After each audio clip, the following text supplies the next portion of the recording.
Hello বন্ধুরা, সকলে কেমন আছো? আমি মোটামুটি ভালো আছি, কিন্তু যখন আর কি পেটে ব্যথাটা ওঠে তখন একদমই খারাপ হয়ে যায়। তো তোমাদের কাছে যে ভিডিওটি নিয়ে আমি চলে এসেছি সেটি হচ্ছে বন্ধুরা, আমার হচ্ছে ফুটফুটে একটি কন্যা সন্তান হয়েছে। তো ও হওয়ার পেছনে যে সিমটমগুলো ছিল সেগুলো তোমাদেরকে বলবো, তাহলে তোমরা মিলিয়ে দেখতে পারো যে তোমাদেরও হতে পারে কি না। ঠিক আছে, চলো তোমাদের বেশি দেরি না করে বলে দিই, বেশি বড় করলে তোমাদেরও দেখতে অসুবিধা হবে। তো আমি যেটা বলবো, 1 নম্বর, সবাই বলে না যে হার্টবিট, ওটা হচ্ছে বাচ্চার নাকি 140-এর নিচে থাকলে ছেলে হয় এবং 140-এর উপরে থাকলে মেয়ে হয়।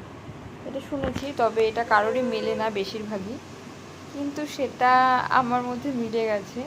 আমার বেবির ফার্স্ট হার্টবিট ছিল 187, তারপরে হয়েছিল 154, তারপরে হয়েছে 147।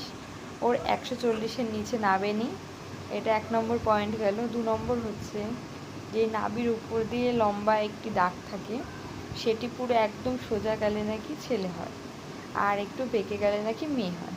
ঠিক আছে, কিন্তু আমার একদমই সোজা ছিল না, সত্যি এটাও মিলে গেছে, একটু আঁকা বাঁকা ছিল। তো আমার কন্যা সন্তানই হয়েছে। এই দুটো তোমাদের যদি থেকে থাকে তোমরা মানে এটা ভাবতে পারো, কিন্তু পুরোপুরি কতটা সত্যি তোমাদের সাথে মিলবে সেটি আমি জানি না। তো আমার সাথে যেগুলো মিলেছে সেগুলোই তোমাদের সাথে শেয়ার করছি, আর যেগুলো মেলেনি আর কি।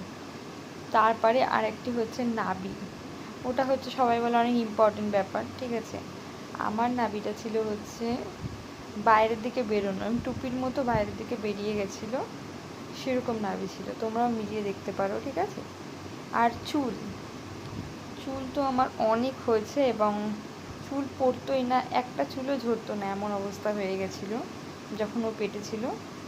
একদমই চুল পড়তো না আমার মাথা দিয়ে, চুলগুলো সিল্কি সিল্কি হয়ে গেছে। মানে ও পেটে থাকতে আমার তো চুল একদম জড়া জড়া ধরে যায়, কিন্তু ও পেটে থাকতে চুলগুলো সুন্দর হয়ে গেছে আর চুল উঠতো না। ঠিক আছে, তারপরের পয়েন্টটা হচ্ছে বন্ধুরা বমিথিং। এই আরেকটি পয়েন্ট, বমিথিং বলতে হচ্ছে আমার 2.5 মাস মতো বমি হয়েছিল, মানে ওষুধ না খেয়ে আমি একদমই থাকতে পারতাম না। তো আমার বর ওষুধ এনে দিত, সেই ওষুধটা খেতাম, তা সত্ত্বেও হতো। ওই 2.5 মাস কি 2 মাস মতো হয়েছে, তারপরে কোনো বমি হতো না।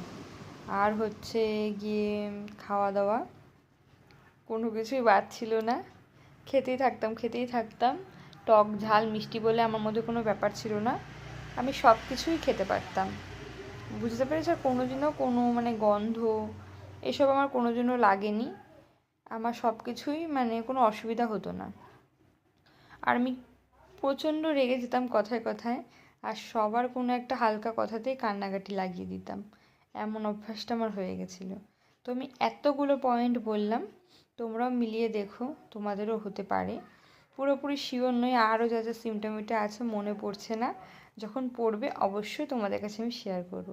ঠিক আছে বন্ধুরা, ভিডিওটি আজ এইটুকুনি, ভালো লাগলে অবশ্যই একটা লাইক করে দিও। টাটা।